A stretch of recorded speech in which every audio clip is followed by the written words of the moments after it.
Welcome, everyone. Thank you for tuning in today. We have a very important interview. My name is Dave Holman. I'm a member of the Greater Education Council of Connecticut. We have a co-host today, Court Rutnowski. He is the chairman of the GECC. And before I introduce our guest, I just want to read you our mission statement.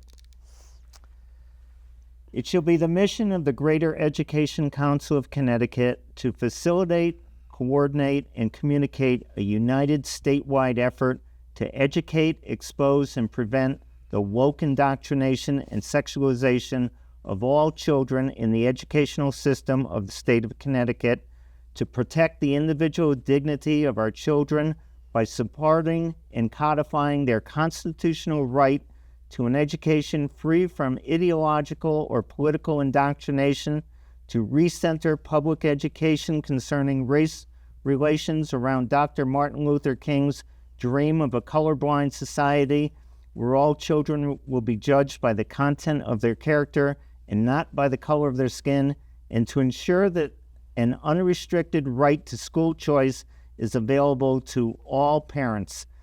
I encourage all of you to go to our website. It's called the Greater Education Council of Connecticut, and look around. Of CT. Greater Education Council of CT. You're right, Cord. Greater Education Council of CT.org. Look around.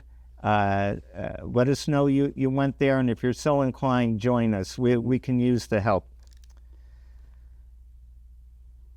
Okay, one of our goals is the encouragement of public awareness. To that end, we've been interviewing patriots in Connecticut, and today we have one of those patriots. Her name is Manju Gerber. She's a mother. She's a trained endodontist. She started the Moms for Liberty chapter in Hartford County. And she ran for office in the 17th district last year. So Manju, welcome. Thank you so much for having me, Dave, and you too, Court. Right. Yes. So hopefully this will be a very interesting conversation. We're counting on you.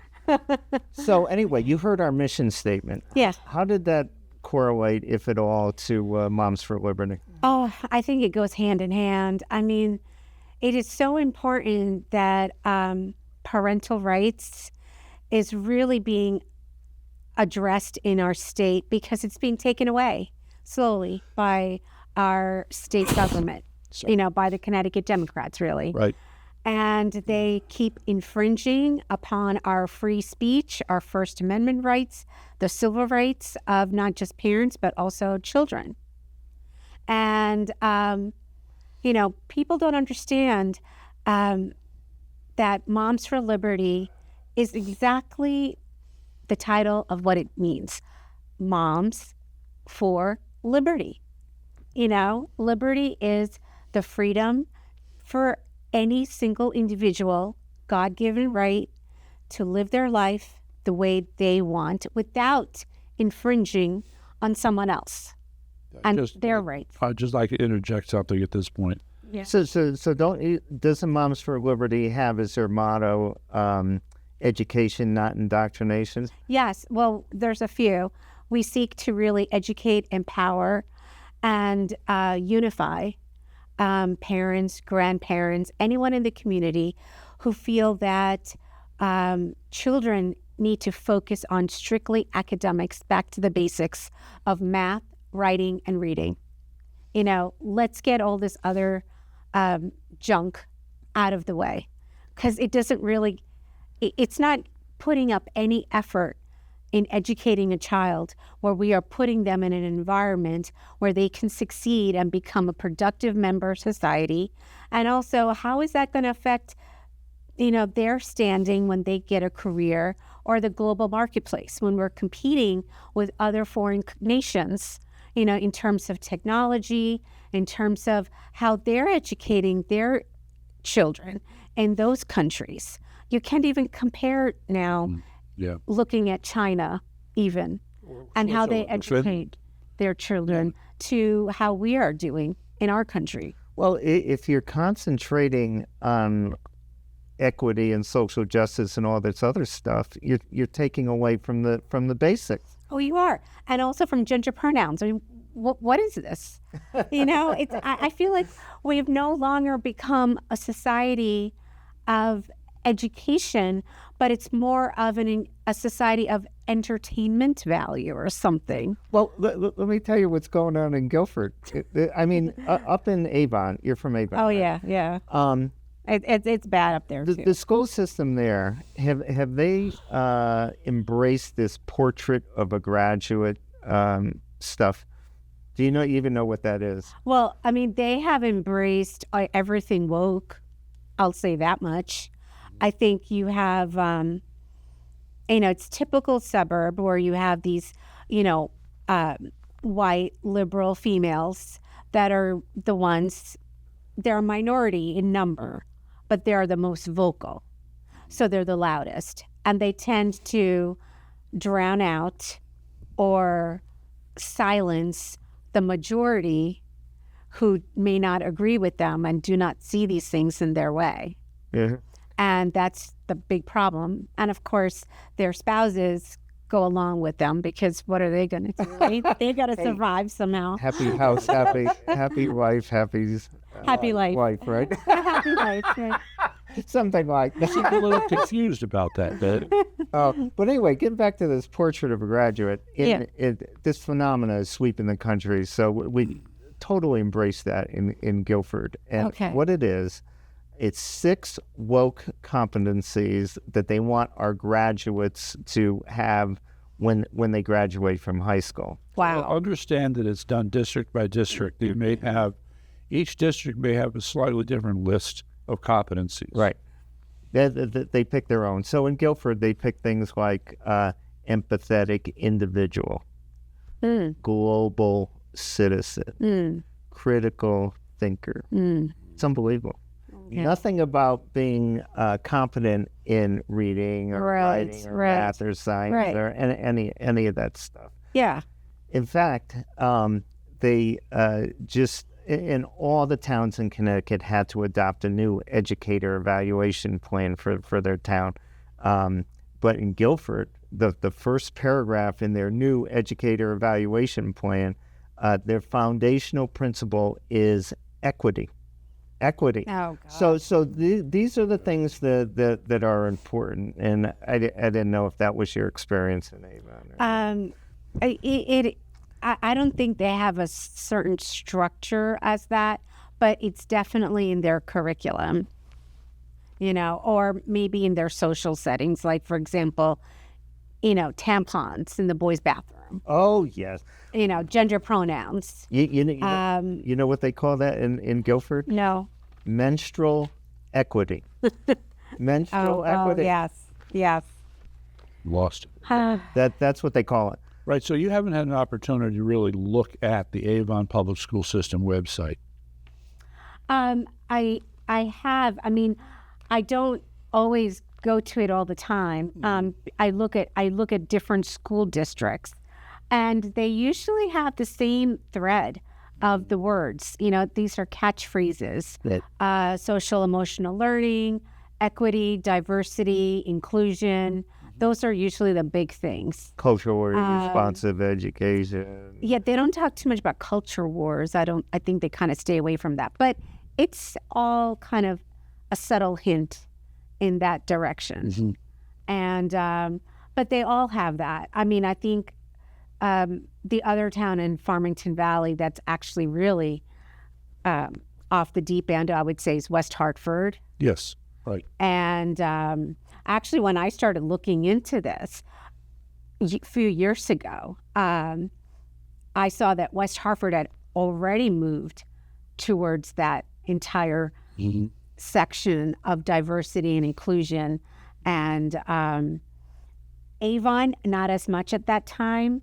I know Simsbury was just building a website and trying to hire a diversity officer at the time. But West Hartford actually, I think, would probably be the first that fell, I would say. Yeah. And then Simsbury's been pretty bad. So Manju, what was the reason you started a Moms for Liberty chapter? Well, let's see. It was actually the suggestion of one of our friends, or my husband and I. We got to know this couple that live in Simsbury, and he was the one who suggested to me, hey, this might be a good thing for you, you know. And it took me a little while. I had to look into everything. And I did see them on Steve Bannon's show. There used to be a Moms for Liberty spokesperson that used to come on. I think. Not Tiffany Justice. It was someone else that lived in Virginia, because at that time, Loudoun County was huge in the headlines because of the parents bringing up these types of issues to the Board of Ed. Yeah. And the Board of Ed really did not listen to a word that they had to say. And that was such a huge focus. I remember talking to my cousin's wife that lived in Loudoun County. I would say, what's going on with the Board of Ed over there? And she's like, I don't know. You know, like the kids are out of school. So I have not really kept in touch with anything. So I was telling her what was going on, and she's like, you're kidding me. I'm like, yeah, a parent got arrested, you know, because his daughter was sexually assaulted by a boy identifying as a female in the bathroom. He did it twice. And they did it twice in 2 different schools. And she was like, you're kidding me. So, but that was the center, and that was my first exposure to Moms for Liberty. And I just remember her telling Steve Bannon that she had been swatted by the FBI, you know, after she had been on his show a certain number of times. They were watching her. Oh, yeah, because they don't like, I mean, you had the Biden administration at that time, there, you know, Merrick Garland came out and said parents are domestic terrorists because we were confronting, you know, the Board of Ed, which was totally ridiculous. So I would just like to make a point here. Yeah. These stories, these actions make very clear that to the, sorry, Matt, the liberals, this is the hill they will die on. They will right. throw everything they've got Right. at being able to continue to brainwash and indoctrinate the children. Right. That is their top priority. Yes. No, it's very true. And they've been doing it forever. I know, you know, one of the reasons when I was growing up in the 70s and 80s and 90s, you know, for me, it was, we still had teachers who had a certain political inclination, let's say. They were liberal, but it was never like this, where they were preaching to the class about, you know, their views. And if you didn't go along with those views, you would be punished in terms of maybe a bad grade or some sort of, you know, Detention. something. Put you know, conservatives in detention. So it was just, it's amazing to me how low we've become and the tolerance that our society has now put upon itself for these types of measures, in a sense. Yes. So when you decided to start Moms for Liberty, Yes. what was the reaction in the community? Oh, God. Did you have a lot of support? I think not many people knew who Moms for Liberty was. So my thing was education. I really have to give a lot of big shout out to Ann Monusky. She really helped me to get on my path. Yes. I adore her. I should call her more often, and I don't because I get so busy with my own life. But she really was the one that helped me out. She had me come to one of her annual conferences at the time, and I think that's where I met you. CTRA? And at the CTRA. Right. Okay. And so she sort of focused me on where to go, how to do things, because I was really on my own when I started. I had nobody. It's a learning curve. It is. And so when she had me come to the annual convention, she told me, set up a table, bring all of your stuff, anything that you've got, and start building awareness with a lot of people. And at that conference, I got to meet Leslie and Peter Wolfgang, who they're phenomenal. in themselves. Yes. And so I got to meet, I think it was even Amy Borden. I think I briefly met her from Take Back Connecticut. So there was just so many people that I've met through Moms for Liberty that I have to say that I still keep in touch with. They're just amazing, amazing individuals. So for me, it was like, oh, well, I'm a parent. I'm concerned about what my child is learning. And it was just a perfect fit for me. Well, here in Guilford, we started a group too. In the beginning, it was just not a bunch of people, maybe 5 or 6 people meeting. It was like a pity party because Trump had lost the election in 2020. Right. Oh yeah. And we said, well, what can we do? And we wanted to we decided to do what we could to stop the indoctrination in the school system. Yeah. So we came up with a mission statement. We came up with goals. We came up with a name. We were called Truth in Education. Okay. And then one of our members heard about No Left Turn in Education. Oh. And they were going to have an event up in New Hampshire. So this woman was in her 80s, and she drove up to New Hampshire. She went to this event. She came back, and she says, we've got to do this here in Guilford. So this was June of 2021. And wow. we had an event in here on critical race theory in Guilford, and we advertised. It all came together in 3 weeks, right? 3 weeks. Wow. We had a program. We had a panel. This guy came down from New Hampshire. His name is Mike Breen. I don't know if you know Mike Breen or not, but he was terrific.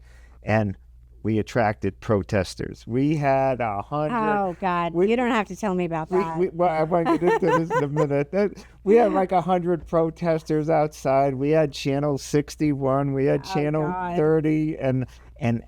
But after we had that event, a lot of people came to our meetings. We went from 5, 6, 7 people. We had 35, 40 people at all these meetings. After that, we decided to run candidates for the Board of Education, and man, we were trashed in the Hartford Courant. They were calling us KKK and everything. Oh, God. We were on Fox and Friends. I mean, it was pretty exciting. So I just wonder if that was your experience. Oh yeah, I mean, I was by myself when I first started out, so I didn't have really any team with me, and so I used to do a lot of radio. So I went on Gary Byron's show, I went on Lee Elsie's show, I went on Tom Shattuck, and me and Tom Shattuck really hit it off. So he allows me to go on air when he was on air for so long and just kind of talk about anything that I wanted to talk about, with my Moms for Liberty. And so he was phenomenal. He's another one that I really give a lot of credit to. So you get membership that way. Yes. And then I would give interviews if I could.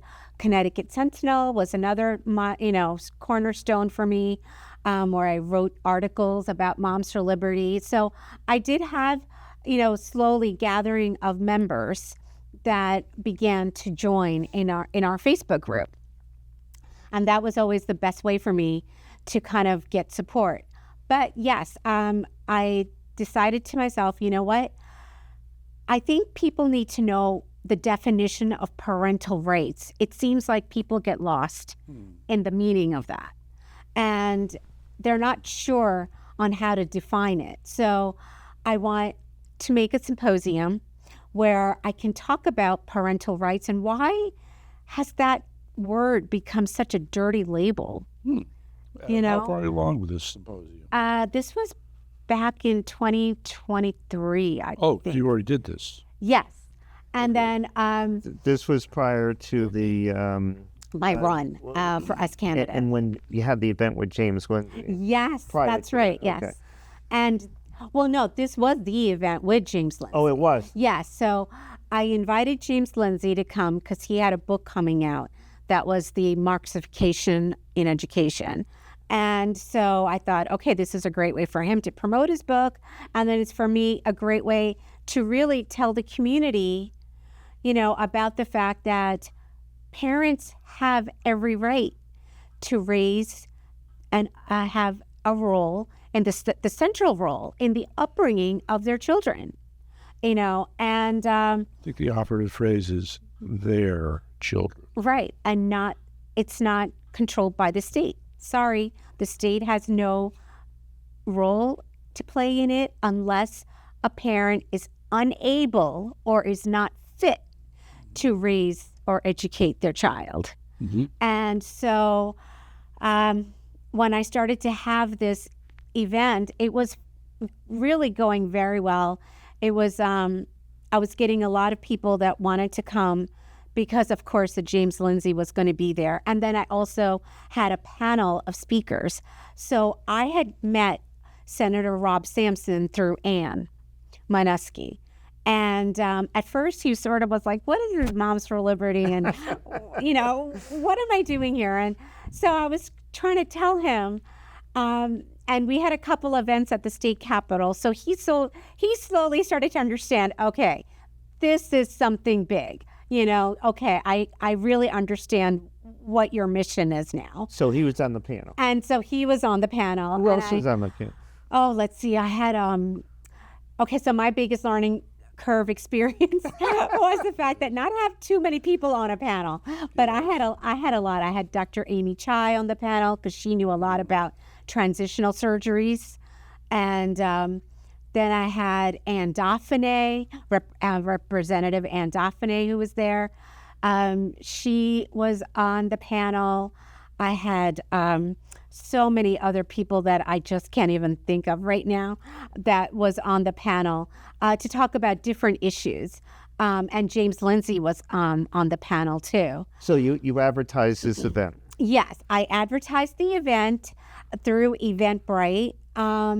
And I had gotten to the Conservative Women's Forum because due to that event, Pam Salamone had contacted me and said, would you like to come to a Moms for Liberty event that we're having at the Conservative Women's Forum? And I think, we could probably join hands. We can try to help you out and this and that. So that's how I was introduced to that group. And when I was there, I happened to tell some people that I was having this symposium. And lo and behold, right after that, all of a sudden, my friends on Facebook were sending me these posts, screenshots of left-wing liberals posting like, oh, this person's having this event. Moms for Liberty is having this event. We need to gather our troops and protest. So it was just, from there, it just went nuts. That's right. Protest liberty. We're against liberty. Right, exactly. And then they started to just, it was getting to the point where I had to literally go to our local police department and tell them what was going on. And I had my books with me. So the police chief was just sitting there like, oh my gosh, he was listening to everything I'm saying. And then also the lieutenant that was there, who actually was assigned to the case, he was also, he kind of knew who the players was in the local town. So, because he had dealt with them before. And so he was very much involved, and they really, he helped me so much during those last 2 weeks because I was being inundated daily. It was on Reddit. There were people that were saying things like, oh my God, if I ever see her driving on a highway at night, I'm going to put my beams on. It was things like that was freaking me out. It's funny you mentioned Reddit. I've got something here from Reddit. I just want to read some of this stuff. Oh, God. Let's see. As a quick background, the event was hosted by a Connecticut chapter of the hate group Moms for Liberty. If you are unaware of what Moms for Liberty is, they are a far-right group that has been officially deemed an extremist group by the Southern Poverty Law Center. Oh, yeah. They have origins in the anti-Basque, anti-mask movement and are basically the angry Karens you see at school board meetings, but they have been also pushing themselves into school boards across the U.S. so they can harass and dictate what teachers can and cannot teach. basically, if a book or school material has any mention of LGBTQ folks or mentions of anything about racism, aka critical race theory, they deem it inappropriate for children. The Connecticut chapter of M4L, Moms for Liberty, invited controversial speaker, middle-aged Lord James Lindsay, to speak at the event that they were hosting in Avon. James Lindsay is a nutshell described by the Southern Poverty Law Center. James Lindsay regularly shares conspiracy theories about the supposed communist takeover of the world, especially in the United States, promotes groomer rhetoric against the LGBTQ community, and spreads the white genocide theory that Marxist wants to eradicate the white race. It's unbelievable. Oh, it was even worse than that. I mean, there were so many that every single day I was getting these threats. And, I have a daughter, and I take her back and forth through school and other places. So for me, when people are talking about putting I-beams behind me or something, it's scary because she could be in the car with me. And if it's just me, I could care less, really. And so I was, sending this every single day to our lieutenant in the local police department. And, all the threats and everything. and then he said to me, you know what, we're also tracking other posts that you may not know of. And I was like, oh my God. So I could barely sleep for those 2 last weeks. I think I slept maybe like an hour. And he was like, every day I would talk to him, he'd be like, are you getting enough rest? Please let us just understand that we've taken care of this. We've got it in our hands. And, I don't trust anybody. So the police were there in force for the event? Yes, but it was in a public facility. So my husband, by the way, was also getting threats at his job saying, how does it feel for you to be married to a terrorist? And he was losing clients. He did not, thank God. Thank God. I'm very grateful that he didn't.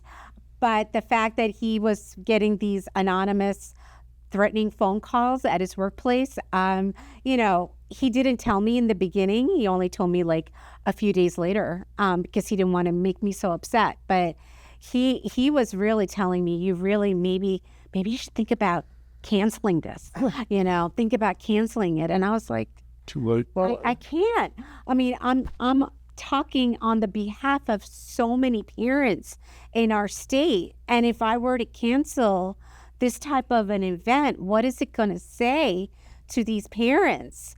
I'm like their voice, because I used to get emails all the time from parents all over the state telling me, my son is being bullied. My daughter is being bullied. We have to change our schools. We don't know what to do. Or they're being forced into grooming. All of these things. And, I said, I'm not going to do that. I just can't. Did you lose membership because of this? No, I didn't. But I did, let's see. How am I going to put this? I lost the support of the RTC in my town. Really? Well, Yeah. we shouldn't be surprised at that. That is a whole other discussion. Yeah, that is a whole other discussion. But yeah, I would say half of them blamed me because my symposium occurred in October and they had their municipal elections in November. And after my event, and because it caused so much controversy, I mean, it was to a point where I had the national NPR from Washington, D.C. calling me for interviews. I had the Hartford Courant calling me, which I did give Christopher Keating. I thought he did a pretty fair piece on me. And then other local newspapers wanted to interview me. I had, press availability was something that I was not used to. It was like I was just pushed into this arena that I just did not understand. Right. And I knew enough about politics where I had to be careful with my words and because they could easily chop everything up. Yep. And that would be it, because I was just a small grassroots organization. And so, but I was very fortunate that anyone who did write a piece about me that I gave an interview for was quite fair. But yes, as you were saying, we had 100 protesters, Wow. not just from Avon, but they bussed in so many Democrats from other RTCs. They want to make an And example of you. What really hurt me the most hurtful criticisms, I have to say, was from the Avon Democrats, because they had sent out a lengthy statement saying how I wanted to exterminate a group of kids. And that really hit me so hard, more than any of the other criticisms, because I felt like, exterminate? Like, I have not even heard something like that since the Holocaust, and to say that a mom, Mm-hmm.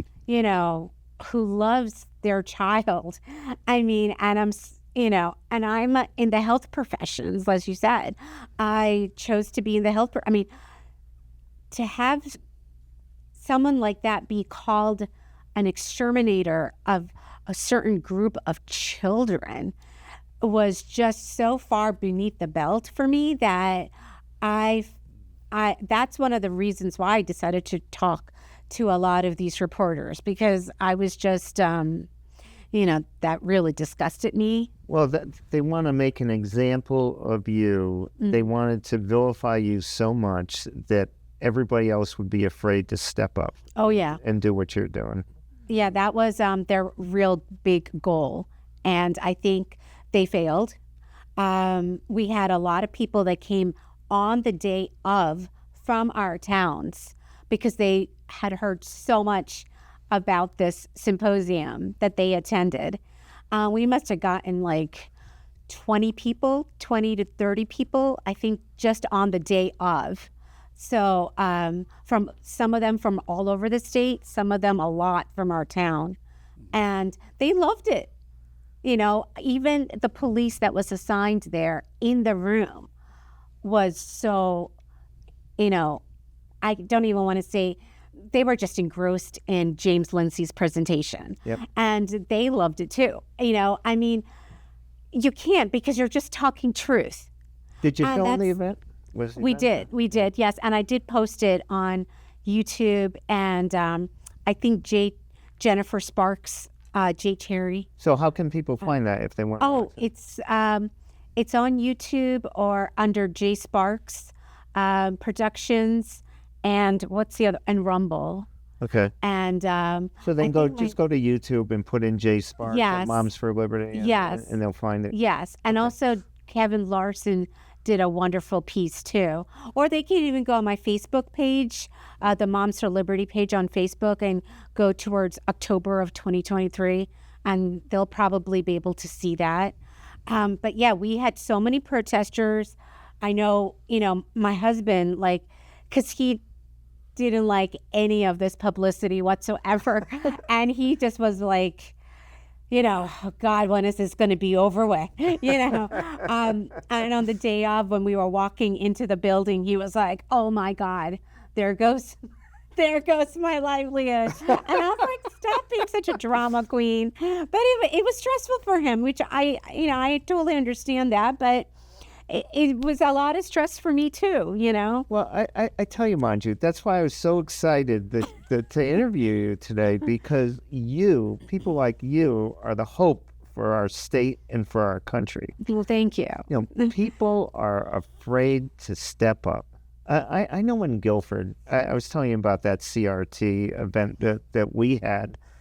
That was in 2021, but we generated a lot of excitement. We ran 5 candidates for the Board of Education. Yeah. After that, we had the biggest turnout in the state for the caucus, for the primary, for the election. We got beat. Right.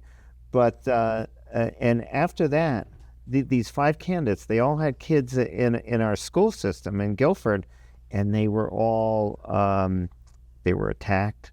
They were stabbed with pens. Oh my God. Pushed over walls. They were kicked in the face.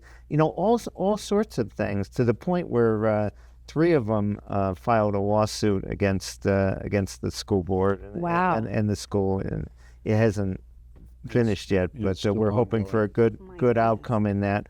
But it scared everybody away. Okay. I mean, we lost membership after that. We're down to a precious few, and Wow. we're not even called No Left Turn anymore. Now we're called Greater Education Council of We have bigger Connecticut. fish to fry. Right. But people are afraid to be retaliated against, that their kids are going to be retaliated Oh, against. it's horrible that you have a minority group that actually determines, what is the narrative and what is morality in their eyes, but they don't want the truth. And they tend to silence the majority into just not being able to speak out or to be scared to speak out. That's right. That's atrocious. I feel like we live in America and we live in a free society, and people should say what they feel and what they want. And especially when it comes to something that is as simple and as common sense as how to educate my child in school. That's it. Yeah, without You know. fear of retribution. or Exactly. So, but I just want to finish off with the symposium. So, we had protesters dancing. whatever. Banging drums. They had their little book stands and they had signs: "Don't ban books." Book banners. Let free love. Like all this stuff, and it was like Woodstock or something, it was just insane. But then they would be screaming at every single person walking in. I mean, poor Rob Sampson, he was like, he was getting yelled at too, like, your souls are going to hell, you're going to burn in hell, ask God for forgiveness, just because, like About they- taking God's It was you know, surreal. You couldn't even believe it was happening. And James Lindsay was getting all screamed at. Well, he's probably it was used just, to it. oh yeah, he's like, oh, this was nothing for me, But I had friends who actually had come to my symposium. They took pictures of her, actually a few of them. They took pictures of them, posted it online, and then would said, call their employers, get them fired.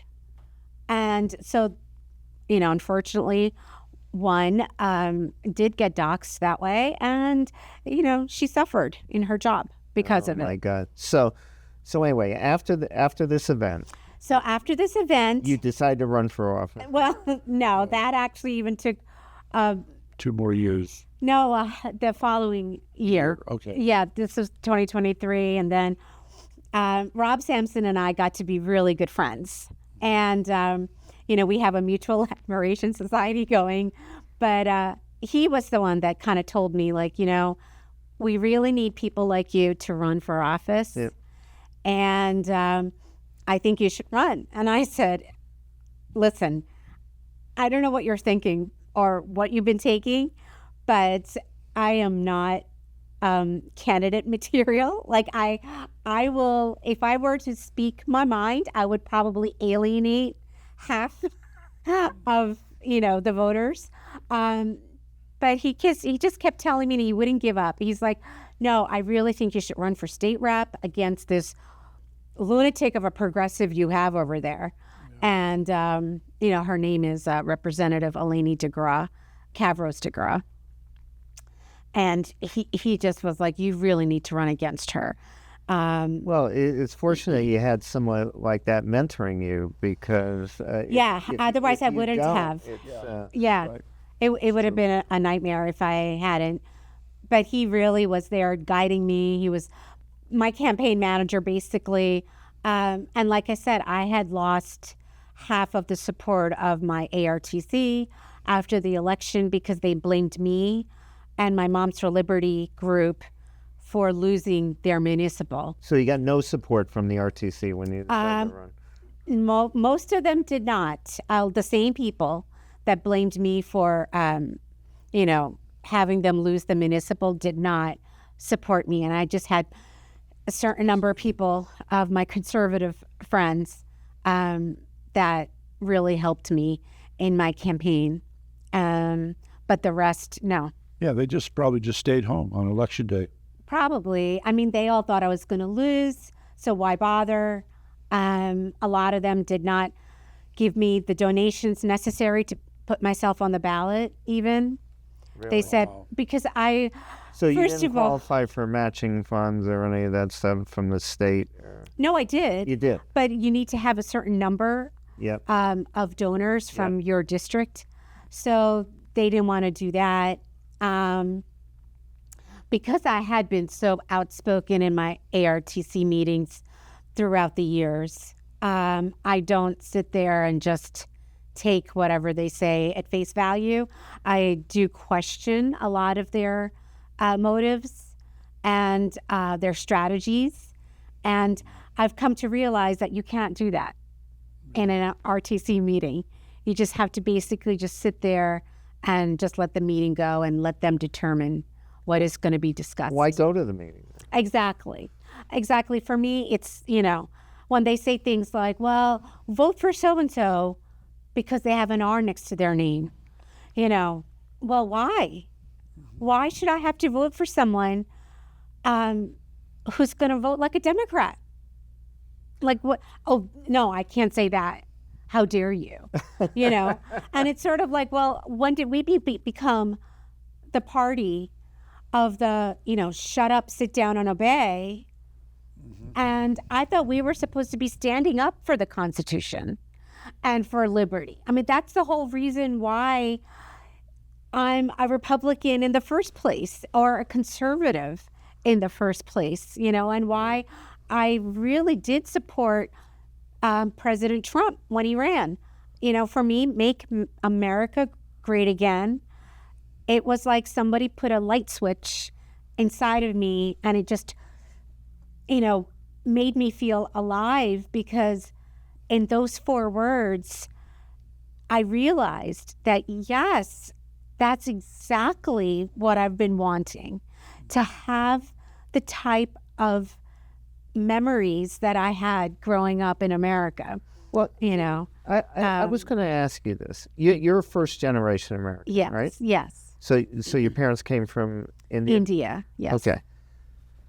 Why is it that the people who believe in our country most fervently are first generation immigrants? I mean, why is that, Manju? Well, I can't speak for a lot of people, obviously, but I know within my family, my parents always instilled in me to give back to America. This was a country that adopted us. And America has been wonderful to my parents and I. And I really, truly, truly love everything that she stands for. I You was like not the opportunity, you like the freedom. The freedom, just even the representation of the flag. I used to love saying the Pledge of Allegiance in class. I was one of the few rare ones that did. I just remember my first day, I was thinking, what is this? Like, why are we all standing up with, our hands to the heart and, saying something to the flag? Like, I just didn't understand that. But when I got to know the meanings of the words and everything, it was, this country means a lot to me. And it's not like we were fleeing some sort of from, religious persecution or some sort of famine or anything like that. We voluntarily came. My father is, he was a physician. So he did his residency all over again. My mom was a physician too. Wow. How old was he when he did it? He was, let's see, gosh. I'm thinking maybe he was in his mid-30s or late 30s. Okay. Something like that, when he had to do his residency all over again.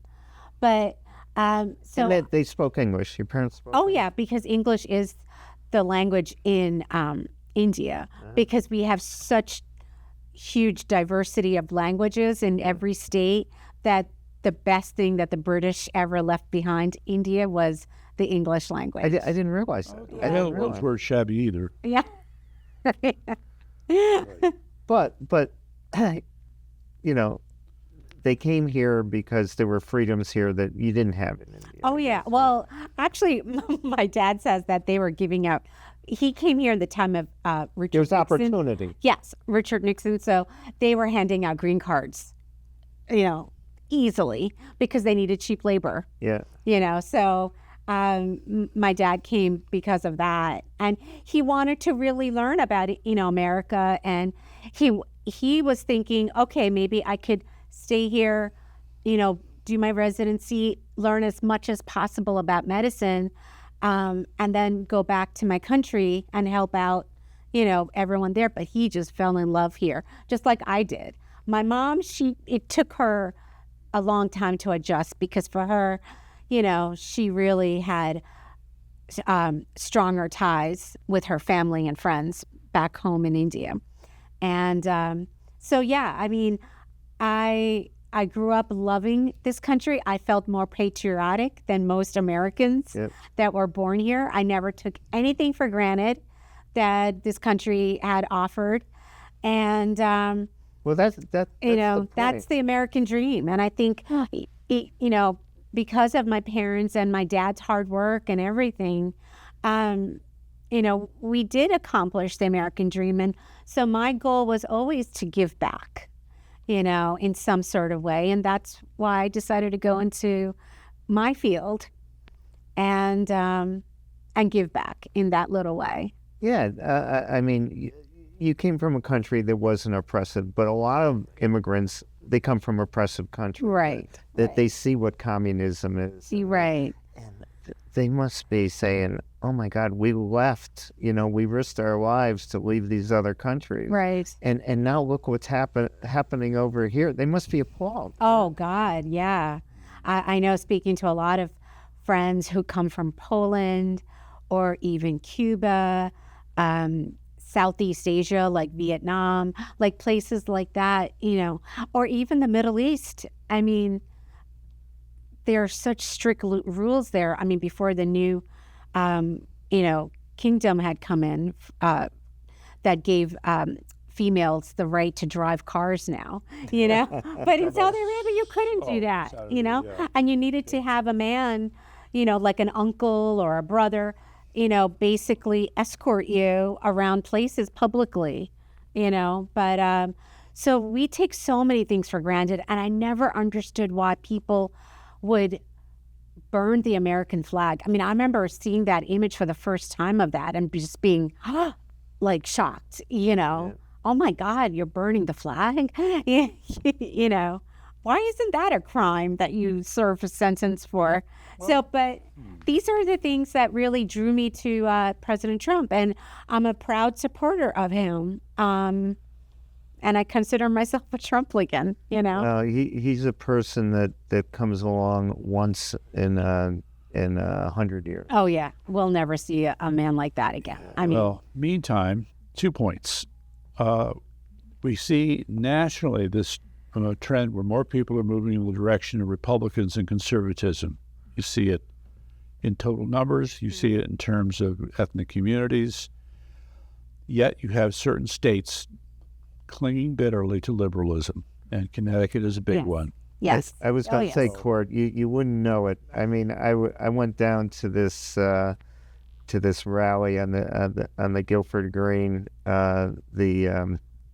What was it called? It wasn't the hands off rally. Not hands off me. Oh, no kings. No Kings rally. Oh, No. yeah. In fact, I went to both of these things, and you wouldn't know it. There were 1,500 people on the green in Guilford. Yeah, and Wow. Guilford is a hotspot or a very strong center for extreme liberalism. Wow.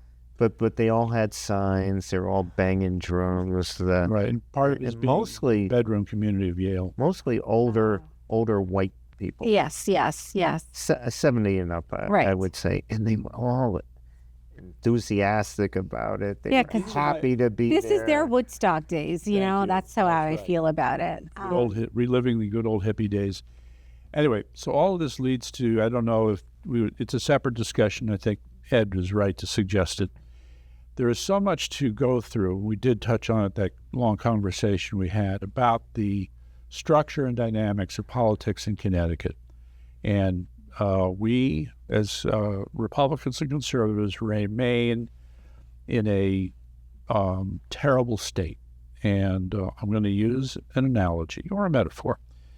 During D-Day, the second wave, there were problems. Everybody was backed up against the seawall. They could not get over because of all the crossfire from the Germans. And there they were stuck, frozen, cold, miserable, demoralized, disorganized. They couldn't do a damn thing, okay? Until one man walked onto the scene. General Dutch Coda, C-O-D-A, look him up. He sizes the situation, and he knew who to pull in to do what, to go where. He saw where the weaknesses are. He knew how to lead this disorganized rabble. We need our General Coda here in Connecticut.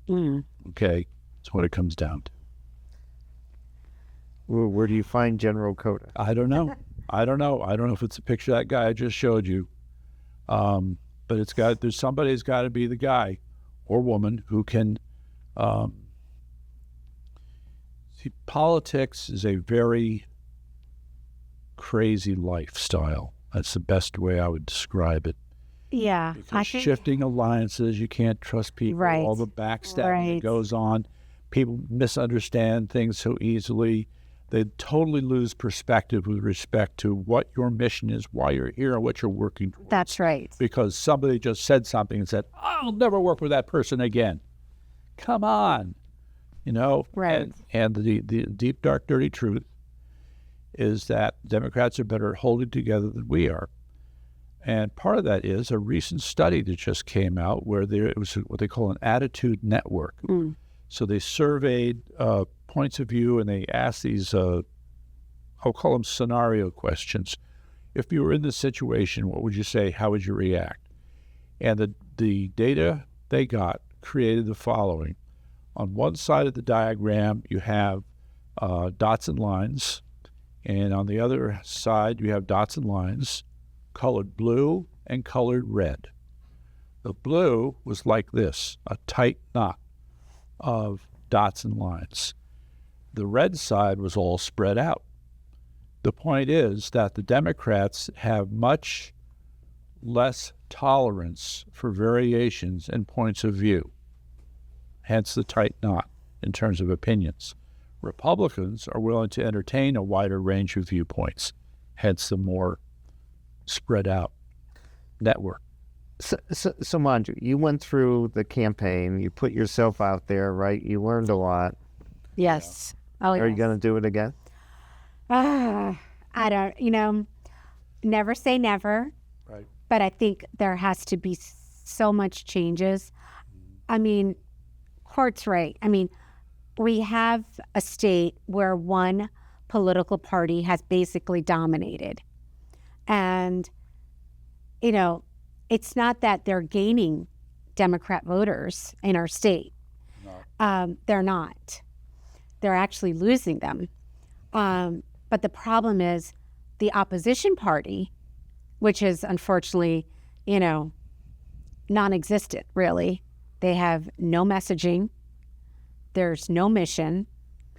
No. There is no ground troops. Yeah, I'll settle for being organized. I mean, there's no money. They only come out with a certain message election season. Right. That's it. Right. If you look at the Democrats, they have constant messaging, whether it be from their local towns, from their state reps or state senators, or and even at the federal level when Biden was in there, or whoever, whatever Democrats. Now you've got Chris Murphy and Blumenthal and all of these people running around with their hairs on fire all the time. But anyway, and the media, that they also play a role.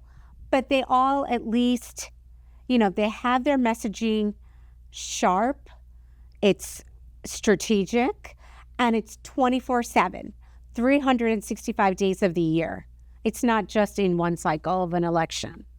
Well, why don't we? What was the name of that guy in Pennsylvania that registered all the? Scott. Oh, Scott Pressler. Why don't we? Okay. Why don't we get a Scott is- Pressler to come to Connecticut and help us? I need to pull rank here. Okay.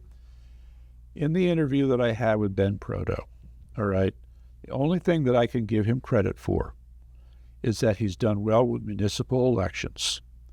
And he made it very clear that the sole purpose of the GOP is to win elections. Great. You can have that, Ben. The fact that you've sucked at it is a whole other story. Why do you say he was successful at municipal? Yeah, I don't know if I really agree with that, but Of 169 towns, 100 are Republican controlled. Okay, so we have a majority of the town, of the municipal government. You're talking first selectman or mayor. Yes. Is that what you're talking? Right. Yes. But that doesn't translate into state. It doesn't. I mean, that's a whole, and I think it touches on what Manju just said. The Democrats know how to message. The messaging clearly, shall we say, percolates upwards in terms of the higher offices. And the point I'm trying to make here is that Ben is focused on one thing and one thing only, and that's important, but there are two other things which are missing.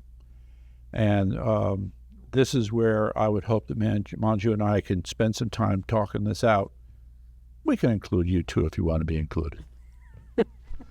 But my point is that there are three major dimensions for political organization in the state of Connecticut, and we as Republicans and conservatives have to be plugged in on all three levels. And those are?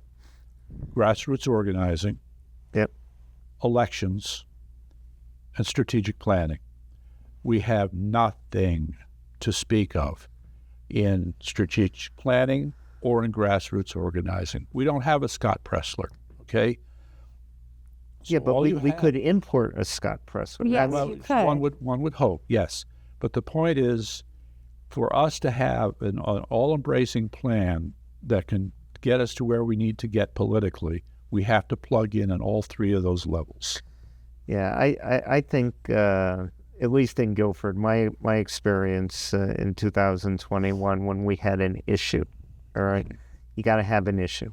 Okay, but the point is that grassroots organizing is the tool for converting people, especially independents, to a more Republican conservative viewpoint. Let me give you something stupid. I thought this was great.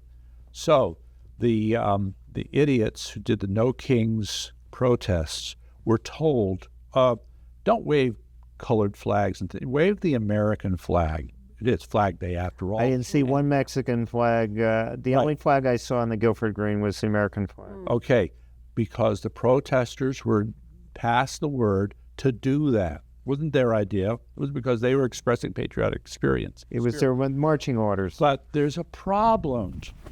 There's a small problem. It's a study. It came from Harvard, of all places. Guess what?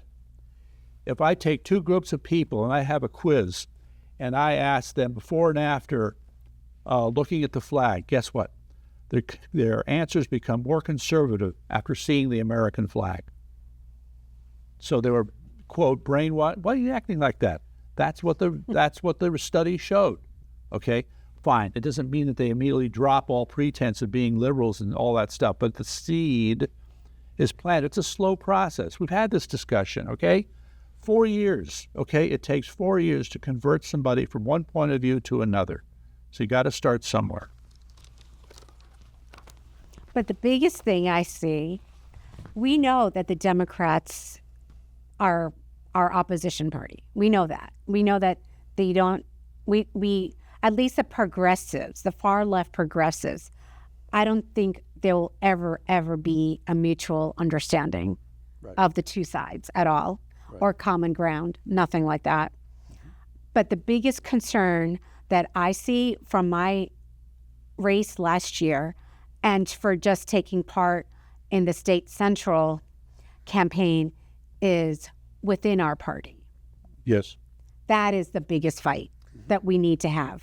Well, Court and I had our meeting the other night, Right. and we were talking to this woman, and she told us that we had a a candidate to run against Ben Proto for State Central, and they had apparently he and she had called State Central to try and get a list of the delegates, Okay. so that they could contact these people and make their case for voting. Yeah, for him. yeah.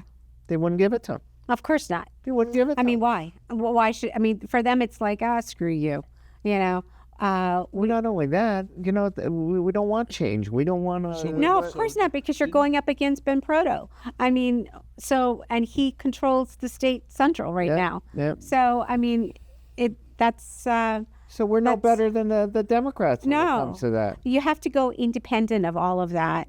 That's why we need some sort of infrastructure, some sort of, you got to go to your ROV and at least gather some sort of, okay, who's in these RTCs, who's in these towns. Oh, registered voters. Yeah, registered voters, I'm sorry. And then be able to find out that way, That's the only way to do it, is to go around it. And unfortunately, it's a longer route, but it's worth it in the end, because they're doing it on your own. And the less they know at State Central, the better. That's how I feel.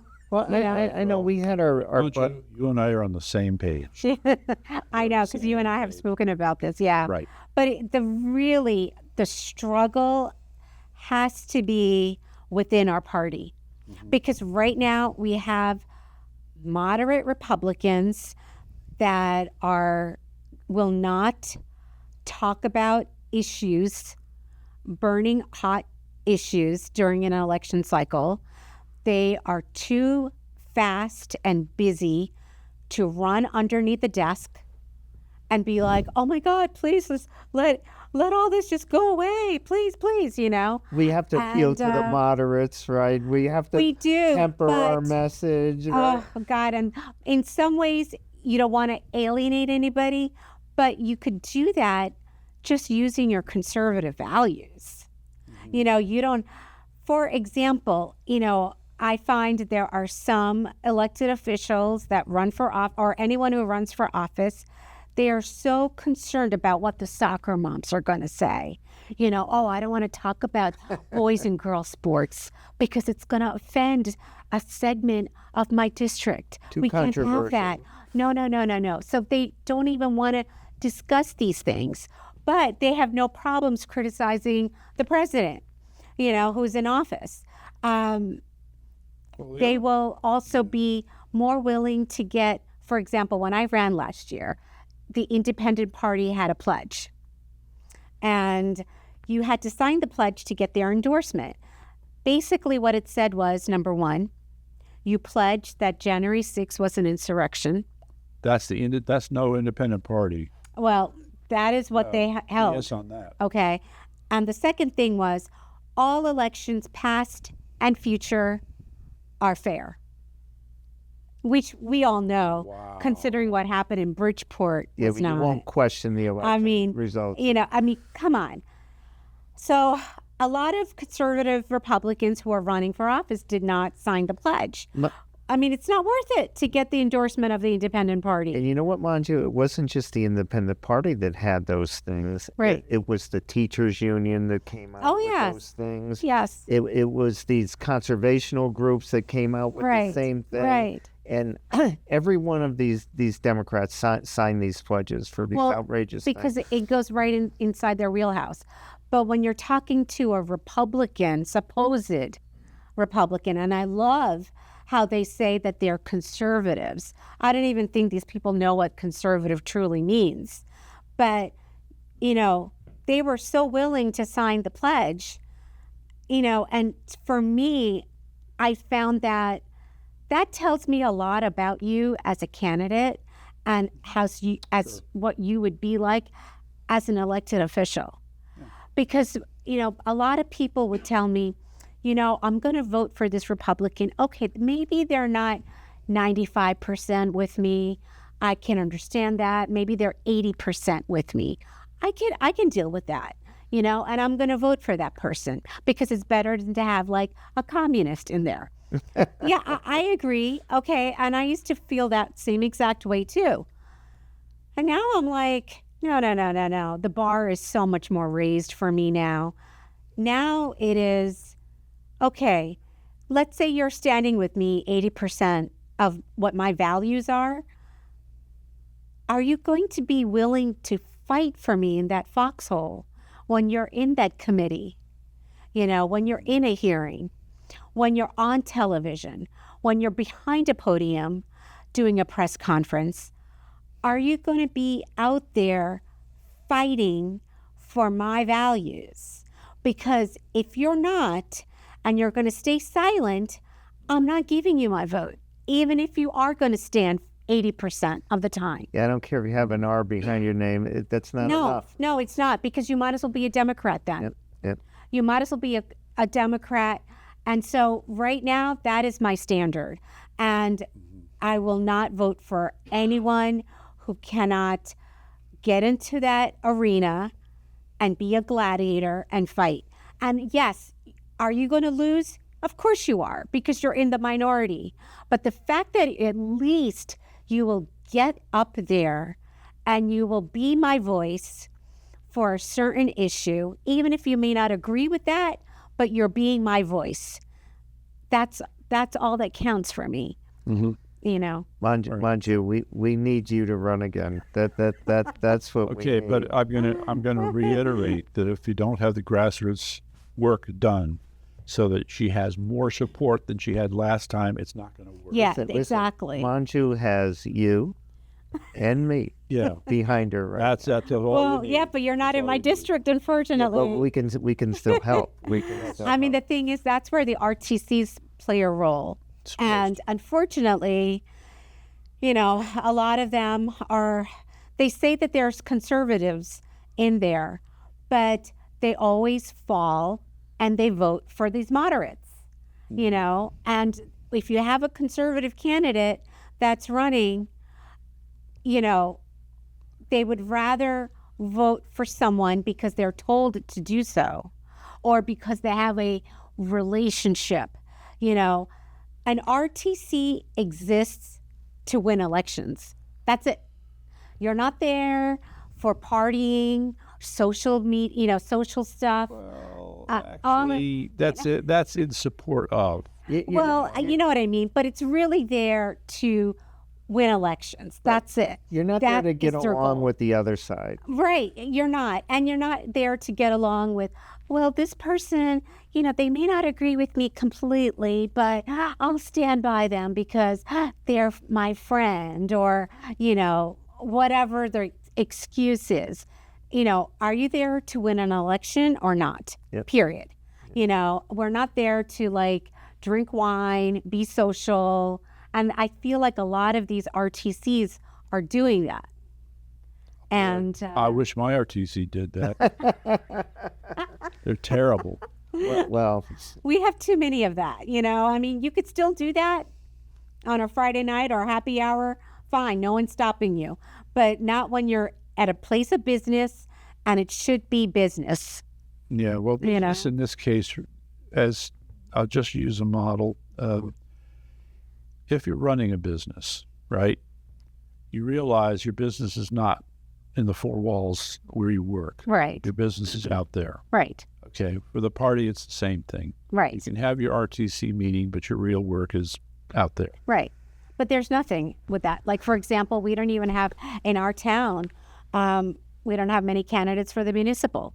Right. And no one wants to join. Nobody wants to step up. An RTC where, you're constantly losing. And then you figure out, you don't even sit there to say, well, why do we lose? Okay. What's wrong here? Yeah, nobody wants to take time out to go to a meeting to hear the treasurer's report. No, or even, the board of this, board of the town council, or the board of finance, we were discussing these interest rates and that. No, you are there to make a difference. Yes, exactly. Yep. You live and you breathe elections. That's it. Well, let's understand the purpose of elections is to hold power. So now that you've got power, you're going to sit on those commissions. You're going to sit on those boards. And you're going to listen to those boring meetings where they talk about the treasurer's report. Because that's the fruit of your victory. Yeah, but here's the point, Court. You're not only going to listen, you're going to advocate for what's right. Right. And unfortunately, we don't have that because you have some people that will vote with the Democrats and pass it through. So where's the accountability then? You're right. Elections equal power, but power, there comes transparency and accountability. Yeah. And if you don't get that, why bother? Well, we're going to have to wrap up, but this has been a very interesting conversation. Yes, it has been. Thank you so much. Manju, if people want to get in touch with you, how can they get in touch with you? Well, I'm on Facebook and Moms for Liberty. They can, private message me if they want to. And then I don't have a website or anything like that, but usually Facebook is the best way. But that's usually the best way because I'm on Facebook and I have a secret Twitter account, which we won't mention right now. But but Facebook would probably be the best way to contact me. Well, I'm sure people want to contact you because you're one impressive woman, and thank you. Thank you for doing everything you've done and stay in the game. Thank you very much. And come back and talk to us. I will. It's been such a great pleasure. I love it. Thank you, everyone. Bye.